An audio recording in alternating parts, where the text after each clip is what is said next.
They want dynamic, fast ball carriers, and he fits into that Emery mould. So I think it's quite exciting.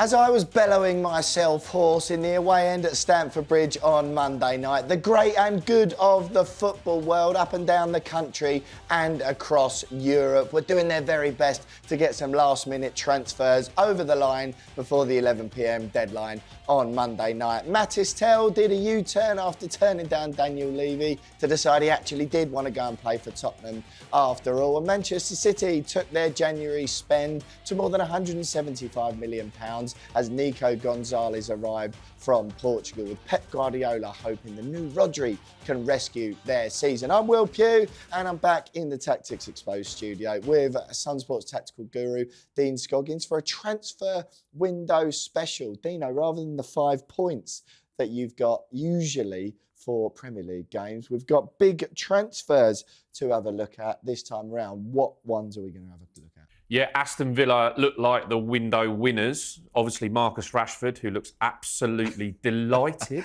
to be in an Aston Villa shirt. And then there was Asensio and Disasi as well signing. And then obviously Manchester United, Patrick Dorgu from Lecce. They did sign someone United, despite all of the negativity that went with it. And then probably the saga of the window was Mathys Tel going to Spurs. Very, very interesting player. Persuaded by a phone call by Ange, apparently. He wasn't persuaded by Daniel Levy, was he? It didn't sound that way, did it? Spurs also got Danso at the back.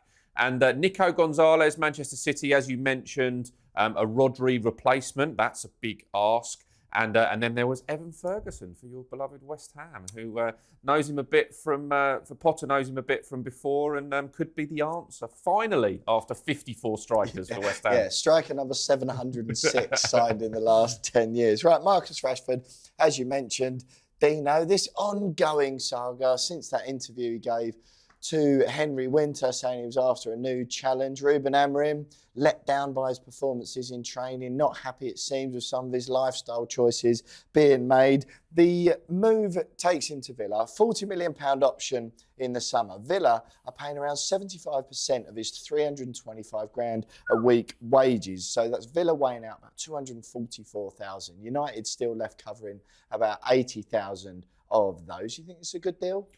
I think it's intriguing, okay? And Villa are one of the teams that, let's bring it back to tactics, as Villa are one of the teams that he can fit into, and that's really key. I actually quite fancied him at Spurs, but we'll come on to Tel later on.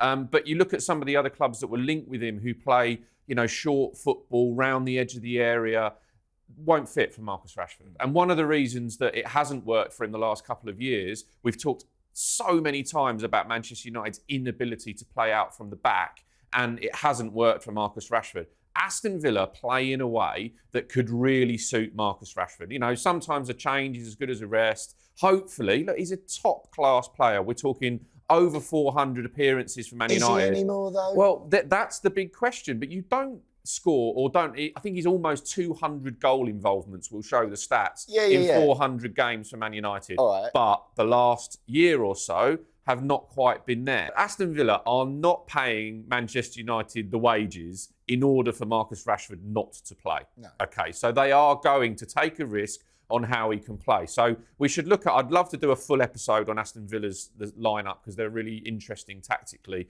but I'll keep it fairly brief. They're relatively normal in their setup, as we talk about all the time. They set up as a 4-2-3-1, but they change that to a box midfield when they're in the opposition half, where they go to 3 at the back, 2 players in front, and then 5 attackers, but importantly with that box in midfield. But what's important for Rashford is how direct Villa are when they play out from the back. So they goad teams. Yeah. Aston Villa, Emery likes to goad the press on. There's lots of passes so deep inside their own area. The likes of Pau Torres, who's injured at the moment, but if Villa were naming their first team, he's one of the first names on the team sheet. The likes of Konza, obviously Disasi's going to go in there as well. They play the ball around at the back, and he has what he calls press-resistant players in midfield, which is a lovely phrase. Hat tip to Alex Shilton, our resident Villa fan, for that one.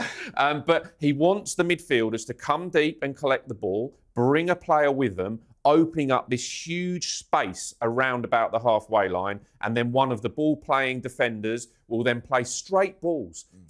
Opposition fans who play against Aston Villa can't believe they're getting beaten by straight balls down the middle. Well, that was me a couple of weeks ago. Absolutely. They did it with West Ham. They did it against Manchester City. They did it really, really well against Arsenal as well, where they could have scored a couple more. And it looks really basic, doesn't it? It does look really basic, but it's very, very clever, because what it is we know Ollie Watkins is an absolute dynamo, workhorse, one of the fittest players in the Premier League, and he'll make those direct runs. But what it means is, what he does is one of the wingers, and even John McGinn has fulfilled this role at Villa, will come into a number 10 position on one side to receive that straight pass, then turns and plays another straight pass. Now, that could be to Morgan Rogers, or Rogers could be the passer of the ball to Watkins. And importantly, that's where a Marcus Rashford will make an out-to-in run. So starting on the left and making an out-to-in run into a straight position. Do you remember we did the Bukayo Saka episode where we talked about taking the ball on the run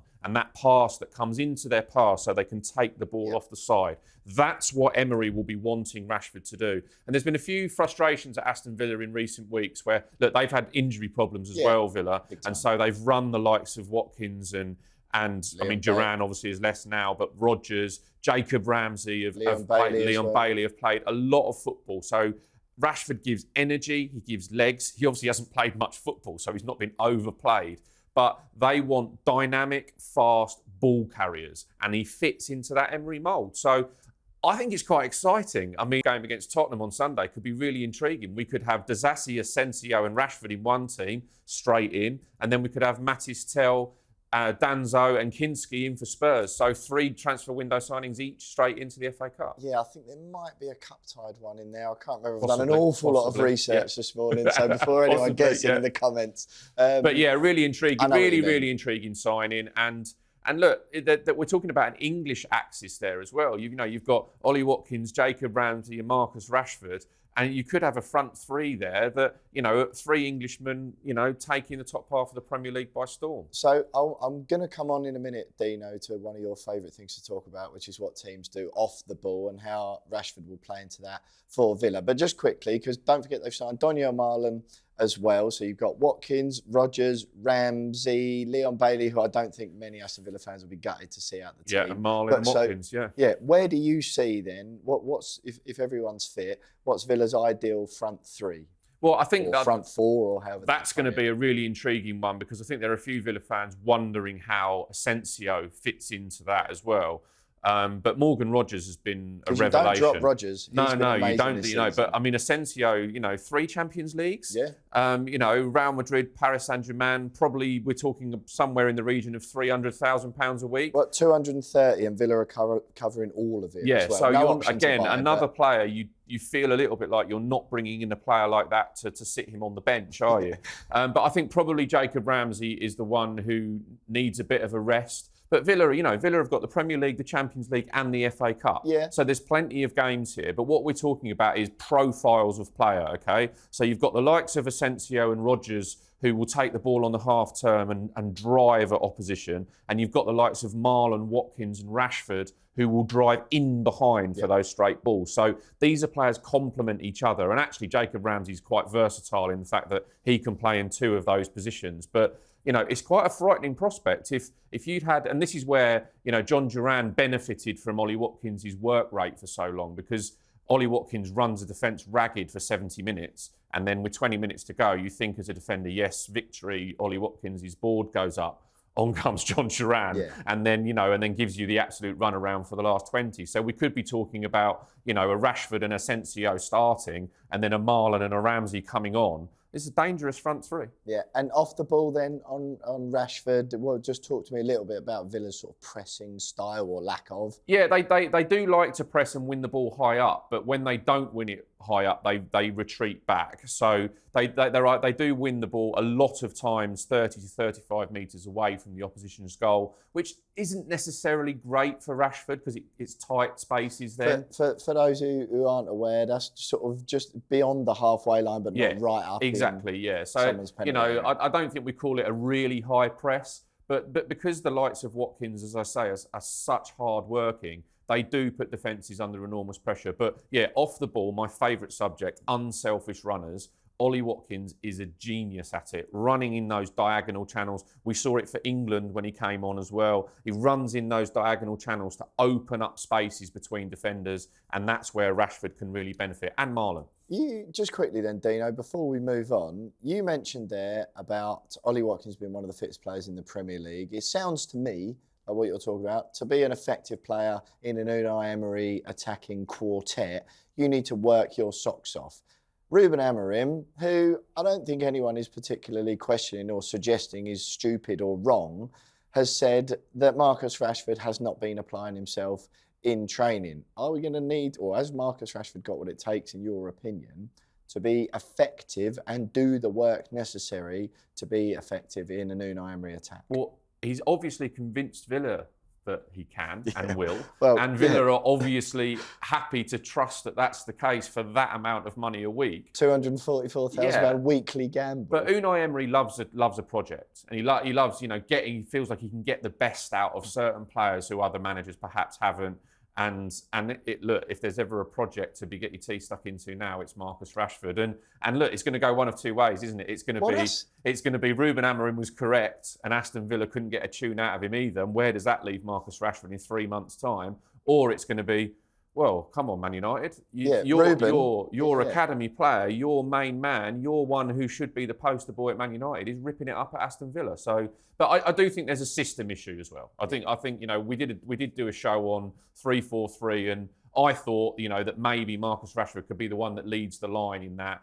Amorim obviously doesn't think that's the case, and Rashford didn't do a lot to convince anybody he could. In this Villa system, he's going to be much more dangerous, I think. Aston Villa also, before we move on, just got Axel Disasi from Chelsea on loan, a £5 million loan fee there, covering most of his wages, about 80 to 100 grand. He did nearly join Spurs, but with Mings and Torres injured, and Diogo Carlos at Fenerbahce, Villa need the cover at the back as well. Villa, just as we move on, they're floating very close to the old wages to revenue percentage, around between 90 and 95%, I think. So, but they haven't paid big transfers this window, and they got a lot of money in for John Duran, obviously. Exactly. So, but look, Disasi's a Premier League player, plays international football, and Villa just absolutely needed cover at centre-back. But he's going to get a lot of time on the ball at Villa, so we'll see that interestingly this week as well. Patrick Dorgu, Dino, Manchester United signed him, 25 million plus 4 million in add-ons from Lecce, a left-back, left-wing-back sensation, just 20 years old, 6'2". Now, as I was doing the research for this, Dino, it felt exactly like the research I was doing when United signed Nusayr Mazraoui, and, you know, tall, strapping fullback who can get forward, up and down. And he just hasn't quite cut it, has he? You know, it was perfect for the Amorim system. Do we feel that Dorgu, 30 to 40 grand a week they're paying him, 5.5-year deal, he's still a youngster. This feels like more of a potential signing, but tactically, what are you expecting? Tactically, it's perfect.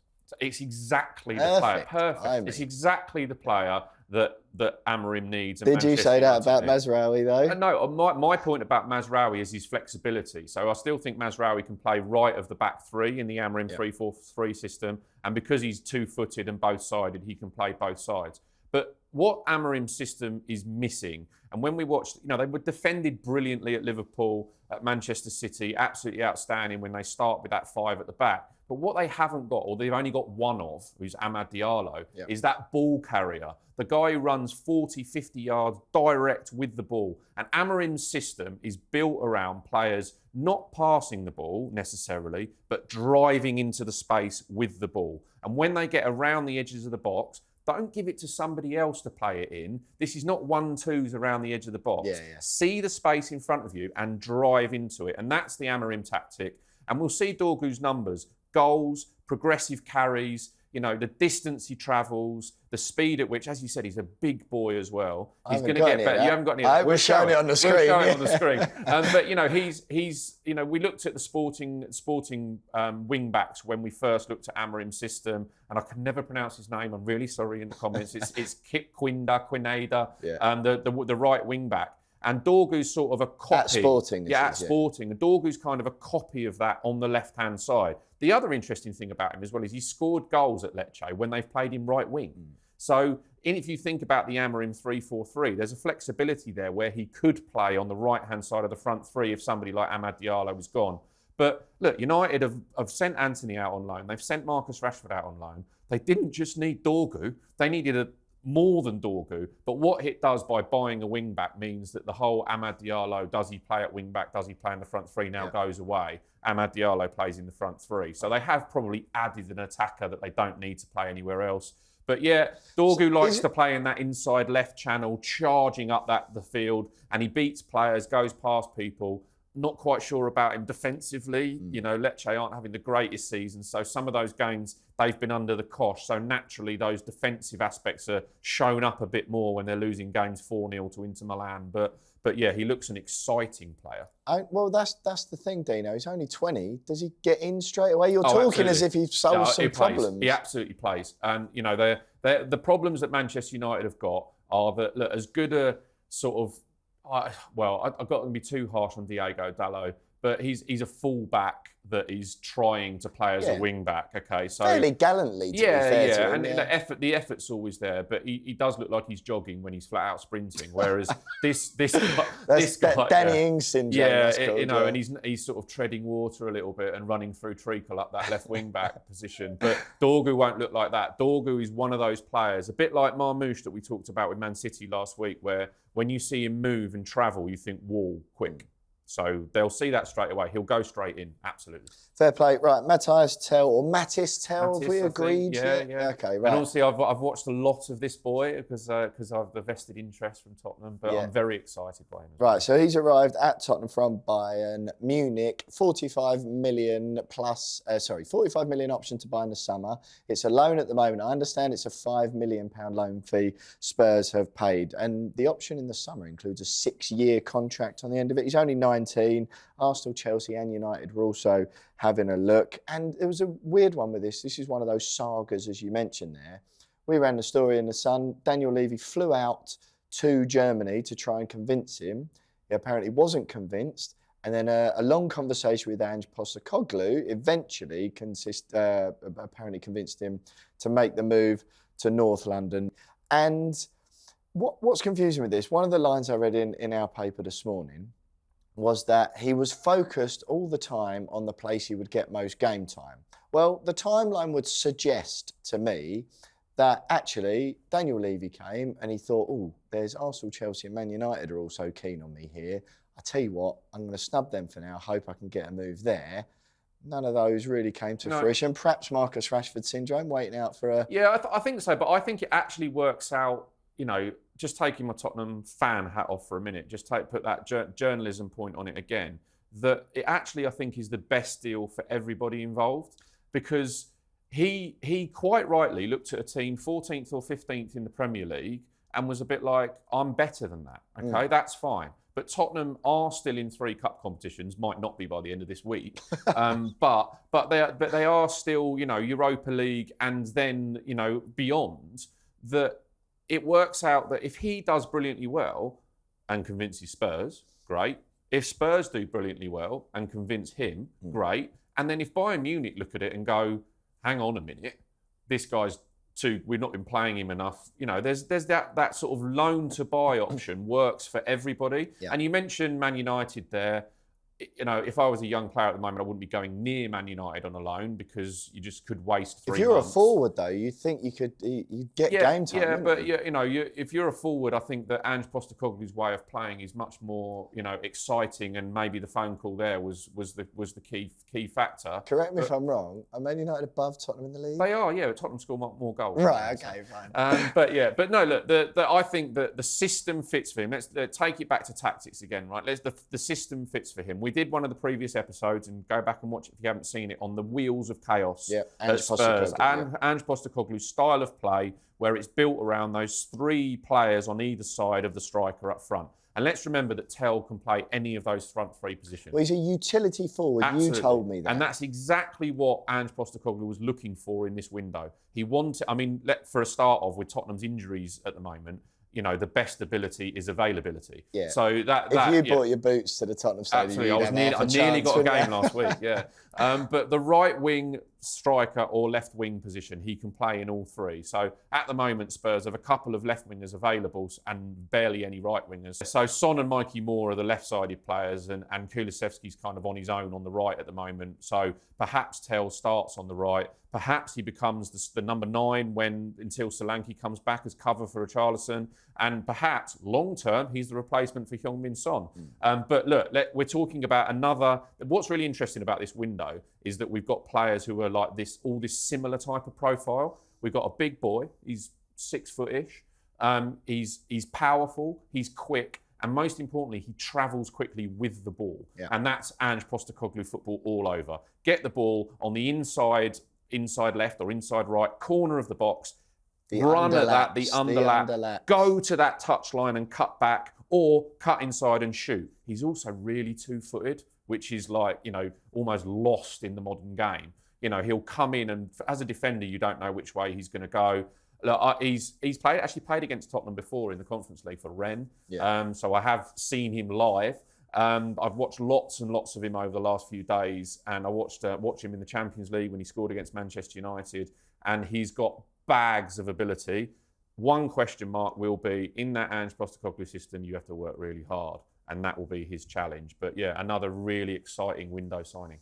Yeah, well, he wasn't going to get a sniff, was he, frankly, at Bayern Munich? It's almost like he was too good to sit on the bench. What have they got? Coman, Sane, Musiala, Muller, Kane. Yeah. Don't forget Harry Kane. Yeah, Gnabry, of course. Yeah, an absolute wealth of talent. Yeah. He just wasn't getting the game time. No, he came through the Clairefontaine academies, in the French setup. He's, probably one of the most sought-after players in this window because of his profile and because of his situation. So, fair play to Spurs. Yeah, all right. Manchester City signed Nico Gonzalez from Porto. You told me that there's loads of Nico Gonzalez's. Yeah, lots of Argentinians, but this is the Spanish one. Exactly. So, unfortunately, I think there were a couple of people who fell into the trap of the Argentinian Nico Gonzalez. Right. Well, I think I've got it right in my prep here. 50 million quid, 23-year-old. The deal's till 2029. As I've said already, that takes City spending to over the £175 million mark. Now, a few of the reports I've read have mentioned the name Rodri an awful lot. Those are enormous shoes. Yeah, the word Rodri replacement is quite pressure if you ever need one. Never mind coming into the Premier League and Manchester City in a team that's not quite where it should be at the moment, but then you get told, yes, there's Rodri's position, mate, go and sit in there. Is he that good? Well, he's not that good. Nobody's that good. Rodri's the best at it. But if you're looking for a player around Europe who can do a similar role, he's got it. He's got it. He, again, big, powerful, combative midfield player. And when you see him play, he's one of those players who gets a toe on the ball all the time. Yeah. He's such an underrated quality. Like a breaker up. Yeah, absolutely. Yeah. And then not only does he get a toe on the ball, he's got this sort of dynamic ability to get his foot across a player, to get a toe on it to win it back, and then roll that player out of the way to then go and drive forward with the ball as well. So whereas Rodri looks a lot more composed... I'm not quite with you. I was almost tempted to get you to show me. Yeah, I don't want to bully you off the ball here in the studio, but it's that just get your toe in first. And whereas normally a smaller player might be knocked off the ball, he stays on his feet and then can go and drive with the ball afterwards. So, yeah, he wins lots of little interception balls in midfield, but he's also likes getting in the box. And when we talked again in the Man City episode when we introduced Marmoush, that it's this hopefully more direct approach from Man City into Haaland and off. Don't be surprised to see Nico Gonzalez getting in the box a few times as well. And maybe City might cross it a bit more. They don't like crossing it in the Pep style. But yeah, he's a big tackler. He's a strong runner. And I think he'll get put under a lot more pressure on the ball in the Premier League than he's used to. But look, schooled at Barcelona in the academy at La Masia, played Porto, Europa League, Champions League. His dad was a coach under Pep. It all kinds of fits for Pep Guardiola. I think long term we'll see him in the midfield instead of Kovacic or Gundogan with Rodri. But for the time being, have 3 months trying to fill Rodri's boots, mate. Yeah. So one of the things Rodri does so well is effectively, and I always say this about him when people ask, he does the job almost of two. He's like two players in one because of the work that he does, which enables Man City to commit more players forward confidently, going, don't worry, Rodri's back. Similar to what Liverpool are able to do with Virgil van Dijk. With Gonzalez, are they going to be able to do that? Are they going to at least be able to be a little bit more confident in committing players forward than they have been this season without Rodri? Yeah, I think so. And I think where the structural problems they had in the Arsenal game on Sunday that we did in the previous episode, he will solve that problem fairly quickly because Foden and Bernardo Silva and De Bruyne can go forward and unleash Savinho one side and Marmoush the other with the knowledge that they've the security blanket of somebody like that. I mean, Kovacic is a top quality player, don't get me wrong, but I think that they're missing that physicality that Rodri brings. And it's mental side of the game as well. You know, you play against someone of Rodri's physique and you think, oh, I'm in for a tough game today. Whereas Arsenal bullied Man City at the weekend. He'll help with that problem, definitely. Yeah, Evan Ferguson, Dino, West Ham, you delighted in telling me this morning it's the 54th striker that they've signed under 341 million, is that correct? Or is it 241 million? Whatever it is, it's a lot of money. Whatever, it's a lot of money for not a lot. Yeah, a lot of money that Mikel Antonio has been the striker throughout the whole time of those. They converted right back. So that's under Sullivan at West Ham. So it has been, let's say, scattergun approach from West Ham in attacking areas. You know, full Krug, what's happened to him? Right, he's been unlucky with injuries. What I like about this, right, and just to give me the details, so it's a loan until the end of the season. As we know, Graham Potter, now West Ham manager, gave Ferguson his Brighton debut at the end of the 21-22 season. He's 20 years old. He scored 6 in 19 games in that 22-23 season, which is like his breakout campaign, as we all know. 6 in 27 the following year. The problems is his injuries, right? Ankles in particular. He missed 11 months out of the last 18 months with injuries of one form or the other. And he's played just 12 Premier League games this season until another ankle problem in December. 1 goal in 237 minutes. Fitness is one thing. That's there for everyone to see. That is a problem West Ham will need to solve. Hopefully, Graham Potter's knowledge of him will mean that he can manage that.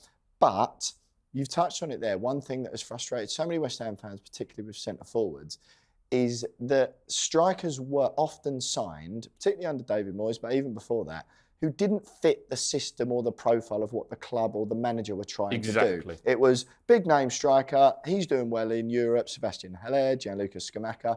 Great footballers have they gone on to prove either side. Scamacca was the Italian for panic buy, wasn't That's it. Well, no, but he was clearly a good player, yeah. And sorry, I'm clearly too angry about this to joke.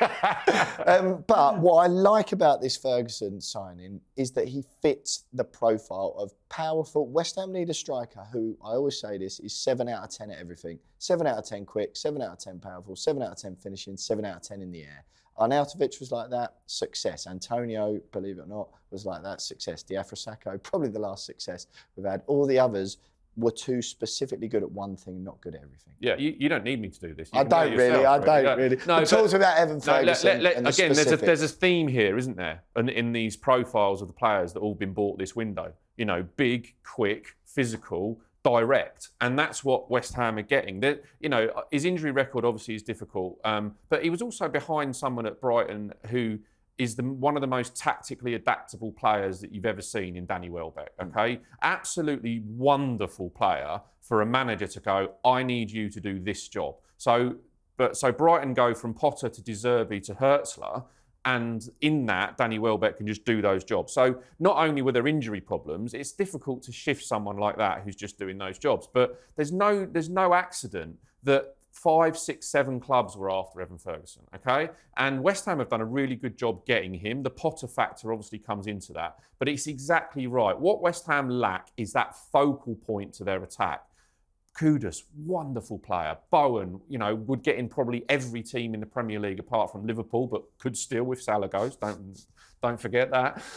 But you know, you then have these buzzing players who need somebody to play off, and Ferguson will give them that. Hopefully, Potter can get him up to 100% fit, and then he becomes the point of that triangle in attack. And then he will score goals as well, but he's going to become a real provider and a focal point to drag defenders towards him so that those flyers can go past him. I think West Ham can be really excited. I think he's one of the ones that's kind of gone under the radar in this window that could be the one we're talking about in the next couple of weeks.